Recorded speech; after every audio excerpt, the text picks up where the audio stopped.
Hello, कैसे हो आप सब? होप करता हूँ कि आप ठीक ही होंगे और इस सिचुएशन में भी कैसे न कैसे पढ़ाई करने की कोशिश कर ही रहे होंगे। सो आई से डिनाइज जस्टिक जो कि ट्रेंड करा सोशल मीडिया में। ये ट्रेंड क्यों करा? और वो भी एग्ज़ामिनेशन से कुछ डेज़ पहले। अब तो सिर्फ डेज़ ही रह गए हैं, तब भी ये सोशल मीडिया में ट्रेंड करा। हाँ, आई से एग्ज़ाम पोस्टपोनमेंट में ट्रेंड करा, लेकिन मेनली ट्रेंड करा आई से डिनाइज जस्टिक। तो स्टूडेंट्स सोशल मीडिया में क्यों आ गए? एग्ज़ामिनेशन से कुछ दिन पहले। ऑब्वियसली ऐसा पहले नहीं हुआ कि स्टूडेंट्स सोशल मीडिया में रहते एग्ज़ामिनेशन के टाइम पर और इतने ज़्यादा रहते कि वो ट्रेंडिंग में आ जाए। पर ऐसे क्या रीज़न है कि जिसकी वजह से स्टूडेंट्स को सोशल मीडिया में आके चीज़ें ट्रेंड करवानी पड़ी? तो ये कुछ पॉइंट्स हैं जो कि स्टूडेंट्स ने ही पुट फॉरवर्ड करे थे। जैसे कि आप देख सकते हैं कि एग्ज़ाम्स मई में होने वाले थे, फिर इंस्टीट्यूट ने बहुत ही डिलेड मैनर में एग्ज़ाम्स को पोस्टपोन करा। 1 2 3 कितने टाइम्स करा और उसके बाद फाइनली उसको कैंसिल करके नवंबर में करवाया। नवंबर में भी एग्ज़ामिनेशन को स्टार्ट होने से पहले ही इंस्टीट्यूट ने उसको फिर से फर्दर 21 डेज से पोस्टपोन करा। एडमिट कार्ड की बात करें तो एडमिट कार्ड तो ऑल्दो 14 डेज पहले रिलीज़ होते। इंस्टीट्यूट ने एडमिट कार्ड रिलीज़ करे, लेकिन रिलीज़ करने के बाद भी अभी भी सेंटर चेंज हो रहे हैं। कोई भी कम्युनिकेशन नहीं करा गया स्टूडेंट्स के साथ। ऑल दो इंस्टीट्यूट ने कम्युनिकेशन के नाम पर वेबकास्ट तो करे इन कन्वर्जेशन विद स्टूडेंट्स, लेकिन उसमें बहुत ही वेक टाइप के क्वेश्चंस के आंसर करे गए जो कि स्टूडेंट्स को पता भी है कि एडमिट कार्ड कैसे वो करते हैं, एक्सेट्रा क्वेश्चन जो कि स्टूडेंट्स को ऑब्वियसली पता भी है। वो क्वेश्चंस ऐसे थे नहीं जो कि लेने चाहिए थे। एसओपी रिलीज़ करी, जो एसओपी रिलीज़ करी वो 1 डे एग्ज़ामिनेशन की थी, नीट और जे की। आपको भी पता है सीए को हम नीट और जी एग्ज़ामिनेशन से कंपेयर नहीं कर सकते। अगर कंपेयर कर सकते तो कोई एज सच स्टूडेंट्स में भी प्रॉब्लम नहीं होती। 1 डे एग्ज़ामिनेशन होता, कैजुअलिटीज़ उसमें भी होती 1 डे में, लेकिन सीए जैसे एग्ज़ामिनेशन में तो बहुत ज़्यादा ही होगी।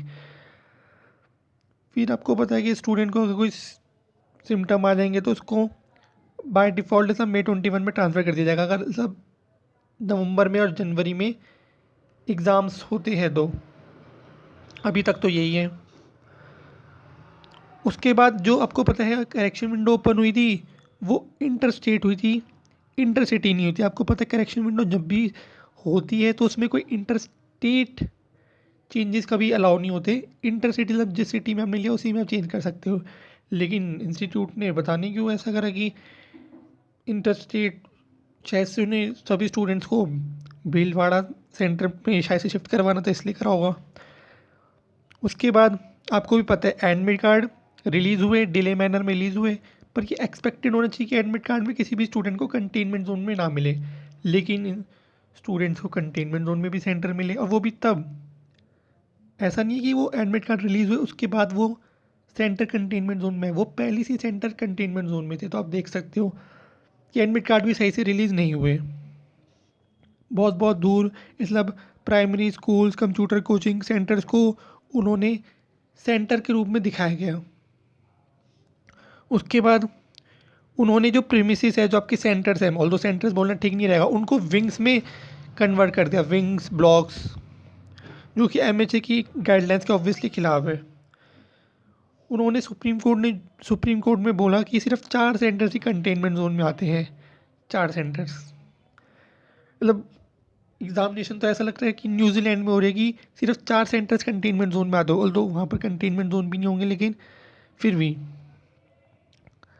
उसके बाद सुप्रीम कोर्ट ने बोला था कि आपको प्रेस रिलीज़ करनी है जिसमें स्टूडेंट के सारे सारे के सारे डाउट्स क्लैरिफाई हो, लेकिन इंस्टीट्यूट ने जो प्रेस रिलीज़ करा वो तो कुछ नहीं था, बस कट कॉपी पेस्ट था, जो कि जो भी उस सुप्रीम कोर्ट के डिस्कशन में हुआ था, सुप्रीम कोर्ट की हियरिंग में हुआ था।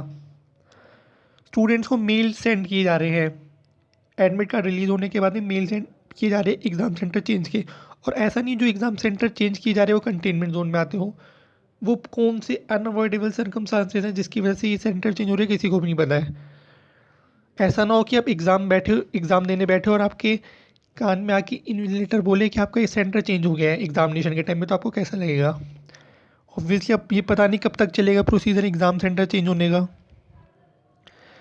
कुछ सीसीएम कहते हैं कि जो ये वायरस है ये सिर्फ ऑर्डिनरी फ्लू है। हाँ, और ऑब्वियसली बात है ऑर्डिनरी फ्लू ही है। अगर हम उन्हीं सीसीएम के सिटीज़ में देखेंगे तो ये एक बहुत ही मेजर एक तरह से केसेस को बहुत ही कंट्रीब्यूट कर रहा है ये नॉर्मल फ्लू। और इस नॉर्मल फ्लू को तो ऑल दो कोई इलाज भी नहीं है अभी तक देखा जाए तो।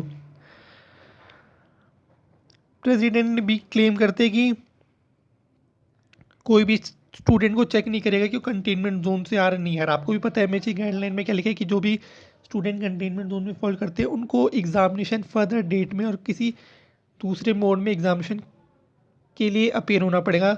वो अपेयर नहीं हो सकते। लेकिन प्रेसिडेंट सर ने उनके कोई चैट्स आए थे उसमें उन्होंने बोला था कि कोई भी चेक नहीं करेगा कि आप कंटेनमेंट जोन से आ रहे हो नहीं हो। और ये वॉयलेशन है एमएचए की गाइडलाइंस का।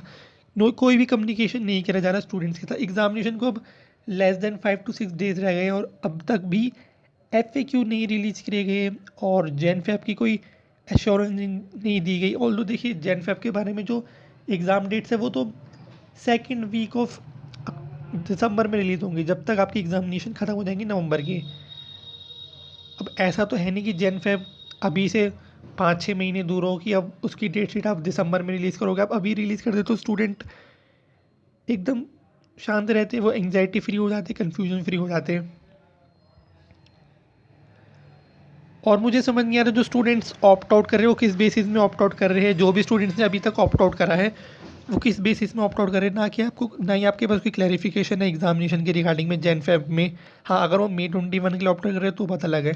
लेकिन अगर जिन्होंने भी जेन फेब के लिए अभी तक ऑप्ट आउट करें, मुझे समझ नहीं आ रहा है वो जेन फेब के लिए किस बेसिस में ऑप्ट आउट कर रहे हैं। ना तो उनके पास FAQ है ऑप्ट आउट के रिगार्डिंग, मतलब बहुत सारी FAQ रिक्वायरमेंट है कुछ कुछ पॉइंट्स के लिए, क्योंकि हम नॉर्मली भी इंटरप्रेट करेंगे तो हमें पता है। लेकिन काफ़ी सारे पॉइंट्स हैं जिसके लिए FAQ हमें रिक्वायरमेंट है। और जो भी जेन फैब का जो एश्योरेंस है वो भी स्टूडेंट्स के पास नहीं है, लेकिन स्टूडेंट तब भी ऑप्ट आउट कर रहे हैं। अब मैं जेन फैब का एश्योरेंस की बात क्यों कर रहा हूँ, क्योंकि इंस्टीट्यूट के पास लास्ट 6 to 7 और 10 मंथ्स में देखेंगे तो काफ़ी ज़्यादा एक्सपीरियंस है एग्ज़ाम को पोस्टपोन करने का, मतलब नॉर्मली। तो इंस्टीट्यूट चाहे तो जेन फैब को भी मे में कर सकता है, बोल सकता है अनअवॉइडेबल सर्कमस्टांसेस की वजह से हम जेन फैब में एग्जामिनेशन नहीं कंडक्ट करवा रहे। ऑल दो इंस्टीट्यूट अगर जेन फैब में भी एग्जामिनेशन कंडक्ट करवाएगी तो इंस्टीट्यूट का ही बेनिफिट है इसमें। इंस्टीट्यूट एक तरह से, मैं ये नहीं बोल रहा कि उसको अटैम्प्ट मतलब अलग अटैम्प्ट कंसीडर करे, वो नवंबर ही अटैम्प्ट का कंसीडर करा जाएगा। लेकिन एक तरफ से आईसीए की प्रेसिडेंसी में 2 अटैम्प्ट में स्टूडेंट निकलने की तरफ से ये कह सकते हैं, क्योंकि काफ़ी स्टूडेंट्स अभी दे पाएंगे, काफ़ी सारे स्टूडेंट जो नहीं दे पाएंगे वो जेन फैब में दे सकते हैं। इससे आईसीए को भी बेनिफिट होगा, स्टूडेंट्स को भी बेनिफिट होगा। तो यही रीज़न था जिसकी वजह से स्टूडेंट्स को इस टाइम में सोशल मीडिया में आना पड़ रहा है, जिस टाइम में उन्हें स्टडी करनी चाहिए थी। ऑब्वियस सी बात है। आईसीए को भी जैसे आईसीए वर्ड यूज़ करता है अकाउंटेबिलिटी, ट्रांसपेरेंसी, वो मेंटेन करनी चाहिए थी। स्टूडेंट्स को टाइमली बेसिस में चीज़ें क्लैरिफाई करनी चाहिए थी। इंस्टीट्यूट कहते हैं एग्ज़ाम है शेड्यूल, ऑब्वियसली एग्ज़ाम होने भी चाहिए, पर उसकी रिगार्डिंग में जो भी क्लैरिफिकेशन है, अकाउंटेबिलिटी है कि आप एग्ज़ाम सेंटर्स कितने हैं आपके, वो भी FAQs एश्योरेंस एग्ज़ाम्स के रिगार्डिंग में वो भी इंस्टीट्यूट को देना चाहिए था। होप करता हूँ कि आप मेरे व्यूज़ से एग्री भी करते होंगे। मैंने ना तो किसी के अगेंस्ट बोला, ना तो किसी के फेवर में बोला। और वीडियो को जैसा था लाइक करिएगा अगर आप मेरे व्यूज़ से एग्री करते हो, और चैनल में नहीं तो चैनल को सब्सक्राइब करके नोटिफिकेशन बेल ओपन करना ना भूलिएगा। Thank you.